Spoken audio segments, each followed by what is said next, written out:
மேகமலை புலிகள் சரணாலய பகுதிகளை ஆக்கிரமித்துள்ள இலவம் பஞ்சு தோட்டங்கள் முழுமையாக அப்புறப்படுத்தப்பட வேண்டும் என தெரிவிக்கப்பட்டு இருக்கிறது. மேகமலை விவகாரத்தில் உச்சநீதிமன்றம் இந்த முடிவினை தெரிவித்திருக்கிறது. மாஞ்சோலை, மேகமலை, அதை சுற்றியுள்ள பாதுகாக்கப்பட்ட வனப்பகுதியில் உள்ள ஆக்கிரமிப்புகளை அகற்றக்கோரிய மனுவில் இந்த கருத்தினை தெரிவித்திருக்கிறது. ஆக்கிரமிப்புகளை அகற்ற இதுவரை என்ன நடவடிக்கை எடுக்கப்பட்டு உள்ளது என்றும் நீதிபதிகள் கேள்வி எழுப்பி இருக்கின்றனர்.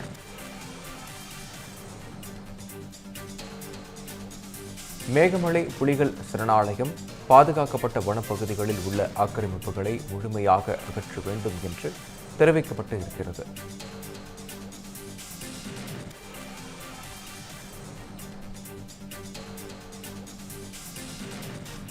இலவம் பஞ்சு பயிரிடப்பட்டுள்ள அந்த நிலங்கள் முழுமையாக கையகப்படுத்தப்பட்ட என தெரிவிக்கப்பட்டிருக்கிறது. குறிப்பாக நிலங்களை ஆக்கிரமித்து உள்ள யாராக இருந்தாலும் அவர்களின் கட்டடங்களுக்கான மின்சாரம், நீர் இணைப்பை துண்டியுங்கள் எனவும் தெரிவிக்கப்பட்டிருக்கிறது.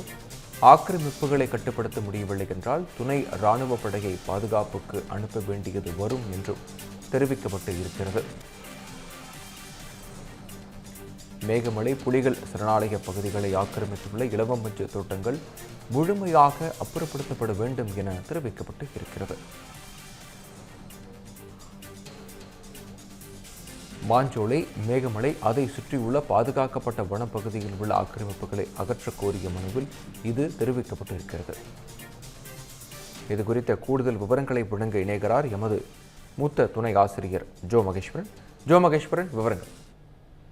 விக்னேஷ், மாஞ்சோலை, மேகமலை, அதை சுற்றியுள்ள பாதுகாக்கப்பட்ட வனப்பகுதியில் இருக்கிற ஆக்கிரமிப்புகளை அகற்ற கோரிய ஒரு மனு, மாஞ்சோலையில வசித்து வரும் மக்களுக்கு மாற்று ஏற்பாடு செய்யக்கூடிய ஜான் கென்னடி என்பவர் தொடர்ந்த இந்த 2 மனுக்கள் மீதான விசாரணை உச்ச நீதிமன்றத்துல இன்றைக்கு நீதிபதிகள் விக்ரம்நாத் தலைமையில விசாரணைக்கு வந்தது. அந்த விசாரணையின் போது நீதிபதிகள் ஆக்கிரமிப்புகளை அகற்ற இதுவரைக்கும் நீங்க என்ன நடவடிக்கை எடுத்திருக்கீங்கிற ஒரு கேள்வியை முன் வச்சார்.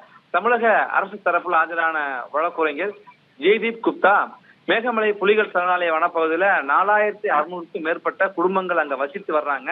அங்க பல ஏக்கர் நிலங்கள்ல இலவம் பஞ்சு பயிரிடப்பட்டிருக்கு. அந்த மக்களை அங்கிருந்து அப்புறப்படுத்துவதற்கான நடவடிக்கைகள் மேற்கொள்ளப்பட்டு வருகிறது.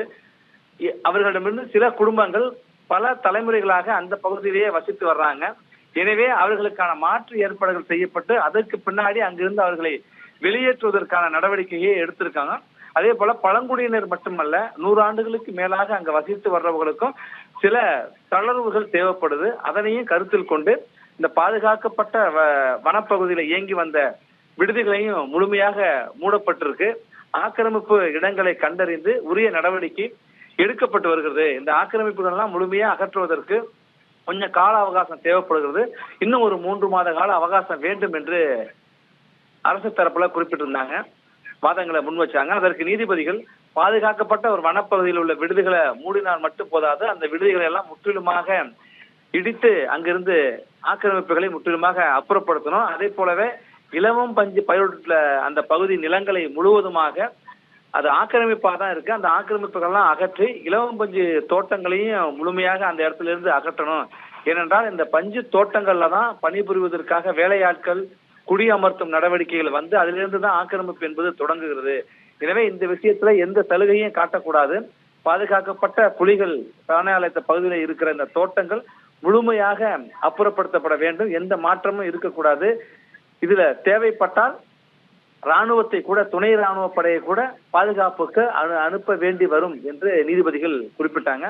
அப்போது ஆக்கிரமிப்புகளை அகற்றுவதற்குரிய மனுதாரர் தரப்பில் ஆஜரான வழக்கறிஞர் பரமேஸ்வர், புலிகள் சரணாலயம் அமைந்துள்ள இந்த காட்டு பகுதியில இன்னும் பல ஆக்கிரமிப்பு தொடர்ந்து கொண்டுதான் இருக்கு. பல ஓய்வு பெற்ற அதிகாரிகள் நிலங்களை ஆக்கிரமிச்சு வச்சிருக்காங்க. இது குறித்து அவங்களுக்கு பல முறை நோட்டீஸ் அளித்தும் எந்த பதிலும் இல்லை. இந்த ஆக்கிரமிச்சிருக்கிற நிலங்கள் தொடர்பாக ஓய்வு பெற்ற அதிகாரிகளுக்கு அனுப்பப்பட்ட நோட்டீஸும் திரும்பவும் வந்திருக்கு அப்படின்னு குறிப்பிட்டாங்க. இதையடுத்து நீதிபதிகள் மேகமலை புலிகள் சரணாலயம் என்பது பாதுகாக்கப்பட்ட வனப்பகுதியில் இருக்கிறதுனால ஆக்கிரமிப்புகளை முழுமையா அகற்றணும். இலவம் பஞ்சு தோட்டங்களை முழுமையா அங்கிருந்து அப்புறப்படுத்த வேண்டும்.